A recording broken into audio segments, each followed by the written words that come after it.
Hey guys, welcome to the video. Thanks for joining today.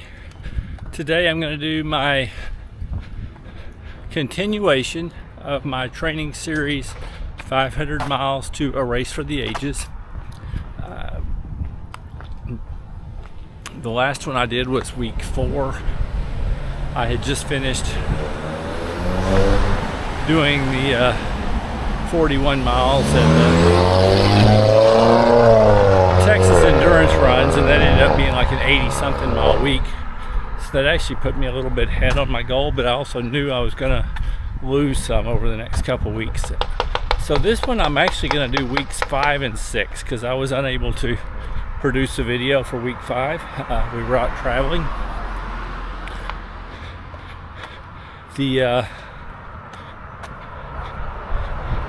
My wife had a bucket list goal to go soaring for her 60th birthday. We went a couple weeks late, but we went to upstate New York. And soaring is where a plane pulls a glider plane up in the air. They detach, and then you basically fly a glider around for 15-20 minutes and then land. And you have a pilot in with you, otherwise it's one person at a time. Anyway, so that was a fun trip, and we also got to visit with family and her sisters, and anyway, it was a nice trip. I was somewhat in week 5 still recovering from the effort at the Texas endurance runs, but so on Monday, July 27th, I walked 3.3 miles. Tuesday I walked 8.6 miles. Wednesday I walked 7 miles. So I'm not getting my 8 miles per day, but I was at least getting in something. The goal to get 500 miles was in 9 weeks. I need to average about 8 miles a day of running and walking. So I figured that would give me a good base and some training going into a race for the ages, which is a fixed time race where if you're 40 or under, you get 40 hours. Above that, you get 1 hour for every year you are old. So I get 63 hours this year. I will definitely take some sleep breaks during it. I've got a room reserved at a local hotel that's about 3 miles away. So anyway, so then Thursday I actually did not get in any miles. We were busy helping my mom out and packing, and I think I worked that day. Anyway, it was a very busy day. Got in no miles. Friday we flew in. We got up at like 2:30 a.m. Friday morning to get to the airport. We had a funny little story in the airport on early Friday morning. I had the issue with my foot hurting and changing shoes during the Texas endurance runs, but I didn't really know what. I brought those Mount to Coast H1s where I'd had the problem to the airport and had a little discovery. Okay guys, so kind of a funny story. The week before when I did my Texas endurance runs, I talked about a problem I had with my shoe. I was like 16 miles in and I started feeling this pain in my heel and I couldn't figure it out. So I stopped, dumped out my shoe, and there was one little rock. I thought that would have taken care of it. So I took off again and I ran another mile loop. Came back, my foot's still hurting. So I took off my shoe and it was dark, so I really couldn't see very well. So I ended up changing my socks and shoes. I had another pair of shoes and some socks. Didn't think much about it. So I go to the airport and I'm wearing the shoes that I started the race in, the Mount to Coast H1s, which I actually love these shoes. They're a really good road to trail shoe, which was perfect for that course because it was grass and gravel. But I'm walking through, I get through security even, and I'm walking and I'm feeling this pain in my heel again, and I couldn't figure it out. So I get off the shoe and I start looking, and there was a piece of metal poking through the where there's rubber coverage here, but there's a little soft spot through here, and there was a piece of metal sticking in there, and there was actually metal going down here that was doubled up and everything. It looked like it was like chain link fence. Anyway, there was a big piece of it there, and then there was a big piece sticking up through the shoe, and I ended up pulling out my insole, and I find that there's a hole all the way through the midsole of the shoe, and it's still there. And it went through the bottom of it went all the way through my insole as well. So I'm actually pretty fortunate that it just got sore and hurt, and I didn't really cause real damage and bleed. So I finally got that ripped out. I was going to bring the piece of chain link fence, but I couldn't find it just now. So I go walking through the airport a little further, and all of a sudden I'm feeling uncomfortable in that shoe again, but it's a little further up this time. So I go and look, and there's another hole up here, and there's a little piece of that fence or whatever sticking out just a little bit.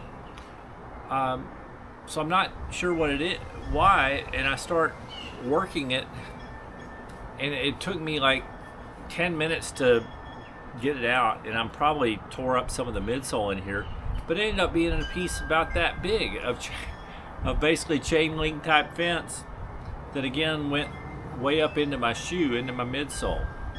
So I got them both out, and then the shoe felt good again, and I walked around and used them quite a bit in New York, and no problem. For a 5 a.m. flight, we flew to New York. We did some grocery shopping, took a short nap, but we were pretty busy, and we were trying to get things in the house for her sisters to eat and visit. On Saturday they were coming down, so and then we ended up, my son and daughter didn't land. They came in a little later because my son had to work on Friday. They got in at like 1:30 a.m. Saturday morning, so by the time we got back to our Airbnb, it was close to 3:30 in the morning. That was Eastern time, so we figured out we were up pretty much 24 hours straight, except for like a little hour nap we had. So it was kind of tiring, but I guess it was good practice for sleep deprivation. And I'd had that the week before doing the Texas endurance runs. Saturday morning, we got up and the weather was great. They weren't sure when it was going to be great, so we were able to do the soaring.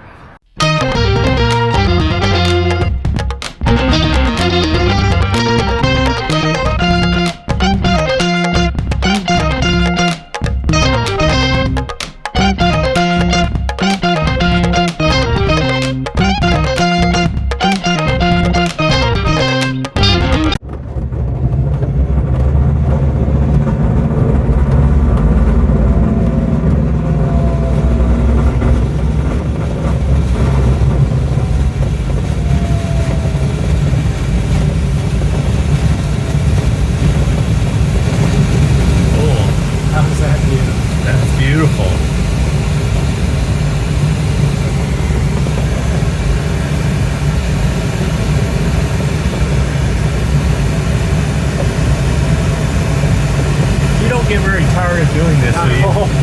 No, I've done thousands and thousands of rides. I've been flying these things since I was 13. Yeah. I work. It's pretty rich in history. Pretty cool. This from this view, holy smokes. It's gorgeous.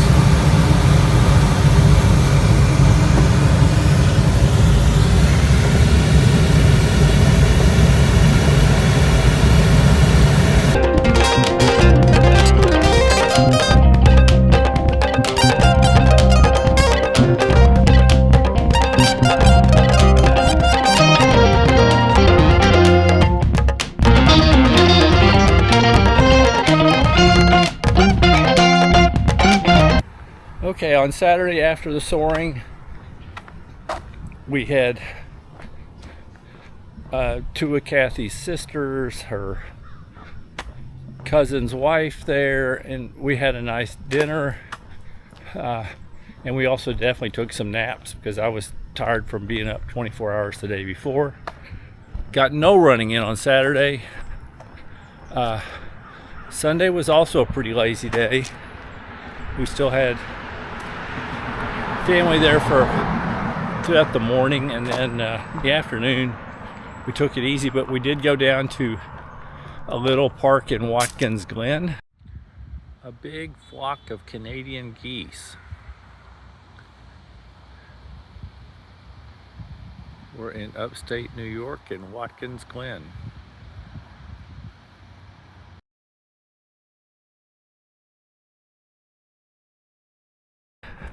Not the gorge, but we went to a little park and walked around. I got in 1 mile on Sunday. So my grand total for week 5 was 19.8 miles of walking. That was it. So the cushion I had built up in the previous weeks was pretty well gone. We stayed till Wednesday on our trip to New York. Kathy had a friend that came down Monday morning, and we had a nice with them. Kathy, her friend, and my kids went to the gorge in Watkins Glen. While they were doing that, I wanted a little bit more mileage because had been getting just about none. So I went to the Catherine Trail in Watkins Glen. Okay, so I am on the Catherine Valley Trail that starts in Watkins Glen, New York. The first 1.25 miles of the official trail was all just pretty much sidewalk, walking down the road. Then you turn and you get on this trail, and now I think you're kind of on rails to trails. It's not the most exciting. The trail goes for a little over 13 miles though, one way. So that's a nice way to get some good mileage without a lot of hills or technical stuff. I'm not going to go that far today. I'm meeting my wife and my friend back at the trailhead in a couple hours. So, and since I didn't come with my running pack, I'm just wearing a little backpack to carry some water and phone and camera. So I'm pretty much just walking, but it is a nice day to be out. It's like 3 in the afternoon, and it's only like 69, 70 degrees here. So beautiful. I looked and back at home in the Dallas-Fort Worth area, it's like 95 right now. So I'm really enjoying the 69, 70 degree weather. Anyway, check in later. Okay, so still out on my hike. I'm 2.5 miles in. I figured to get back in 2 hours, I can walk out 3.5 and then walk back. But I think I've decided I'm going to go ahead and walk out 4 and go ahead and run back. So that should work well. Feeling pretty good. The trail's staying pretty much the same. Just a flat rails to trails, fine crushed gravel, and then there's actually quite a bit of shade on this trail, so it's very pleasant. Some parts of this trail are not real pretty. We're walking through the town of Montour now, just on little city streets, but it all connects up, and it's still pretty flat, not bad. Anyway, okay guys, so I'm about 4 miles in. It's time for me to turn around. Apparently I missed a turn. I'm a little bit off the course. I'm paralleling it. I'm going to go just a little further than I meant to so I can cut over and get back on the trail and start running back. There was a place that told me to turn right or right on a Cook Street, but I never saw Cook Street. So I went up to the next road that looked like it should be it, and apparently it was the next road over. And I have a feeling back there's probably some of the rails to trails again. I'm just paralleling. If I go just up here around this corner, I should be able to walk and get back on the trail to head back. Okay, so I just finished my little adventure on the Catherine Trail. I got down there to the end and tried to cut across to the trail, but it was blocked with no trespassing and a high barbed wire fence. So I ended up having to turn around and come back a little bit on the wrong thing and then cut across. I saw where I missed my turn, and then on the way back, the All Trails app kept trying to send me back out on the trail further. So I ended up taking a couple wrong turns going through the little town of Montour Falls. But it was okay. I managed to get going, and finally it figured out the way to tell me the route back, and I ended up with about 8.5 miles total. Still good considering I haven't been getting hardly anything on this trip. So nice day. I ended up with almost 8.5 miles on that Catherine Trail adventure. Tuesday got in nothing. Wednesday was our travel home day, but I did a bunch of laps in the airport. I'm counting that as 3.5 miles of walking. Then Thursday we were fully home, and I started trying to get going again. I walked 6 miles. I ran 8.4. That included a 6.3 mile run, and then I went out to my friend Ross's little unofficial 5K. I ran about 1/10 of a mile and got up with some friends and walked for a mile, and then I ran the rest of the way after that. So it's just a couple miles of running. Friday I walked 7.7 miles and ran 4. Saturday I walked 5.2 and ran 3.4. Sunday I walked 4.2 and ran 3.2. So my grand total for week 6 was 23.35 miles of running and 30.73 miles of walking. So it was about a 54 mile week, which is close to the estimated 56 I should be meeting. So I think I'm pretty close to right on task, maybe 3 or 4 miles ahead of my pace to get in the 500 miles in 9 weeks. If I ended a couple miles short, I will have a few days the week of the race where I can do some walking to finish it up. I'm on pace still to get my 500 mile training. Other than that, my other update is I did start a very low carb diet back at the very end of June. My goal was to lose maybe 25 pounds. I was up close to 200, which is too much for me. It's mostly been the visceral belly fat. Anyway, I went on this very low carb diet. It seems to be progressing well. I have lost, I started out just about 200 pounds. I'm down to 184 point something as of this morning, so I've lost about 15 pounds. My goal is to lose another 10 or so, and I really just need it. I'd like to do it by Martin House Miler, which is the second weekend in October. But I think it's good. It's going to put a little less stress on my back. I think it's going to help my blood work number some, and hopefully it helps my running a little bit. I think my running will get better as it gets cooler. But anyway, that's my week 5 and 6 update on training for a race for the ages. I hope you found it interesting. If you liked the video, please consider hitting the thumbs up, the like button. If you're interested in following along with my journey or watching any of my review videos or anything like that, please consider subscribing to the channel. Other than that, I hope you're having a wonderful day and keep moving.